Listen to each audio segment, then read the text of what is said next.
एक छोटे से गांव के कोने पर एक पुराना टूटा फूटा कुआं था। लोग कहते थे वहां से अजीब आवाजें आती हैं, कभी रोने की कभी जंजीरों की।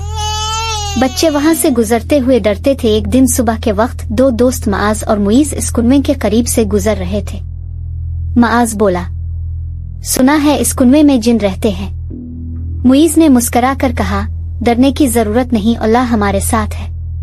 रात को दोनों हिम्मत करके लालटेन लेकर कुएं की तरफ गए। रात गहरी थी, आसमान पर काले बादल थे, बिजली कड़क रही थी। जैसे ही वो कुएं के करीब पहुंचे, अंदर से ठंडी हवा निकली और कराहने की आवाज सुनाई दी। अचानक कुएं के पानी पर एक सफेद सा साया उभरा। माआज डर गया।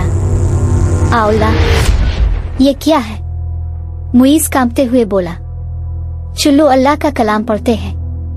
मुईज ने बुलंद आवाज में आयतल कुर्सी पढ़नी शुरू की। जैसे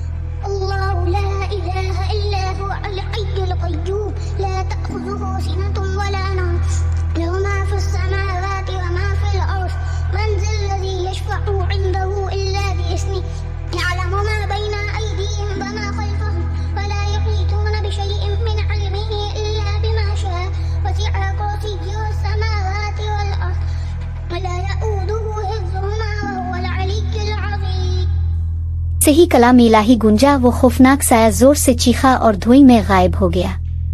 कुआं पुरसुकून हो गया। अगले दिन गांव के बुजुर्गों ने कहा, यह कुआं तो बरसों से वीरान है, जिन नहीं, ये सब वसवसे और वहम है। मुईज ने सबको कहा, असल ताकत अल्लाह के जिक्र में है, डर में नहीं। हमें डर के साथ नहीं बल्कि अल्लाह पर भरोसा करके जीना चाहिए। आओ इस कुएं को साफ करें और लोगों के काम में लाएं।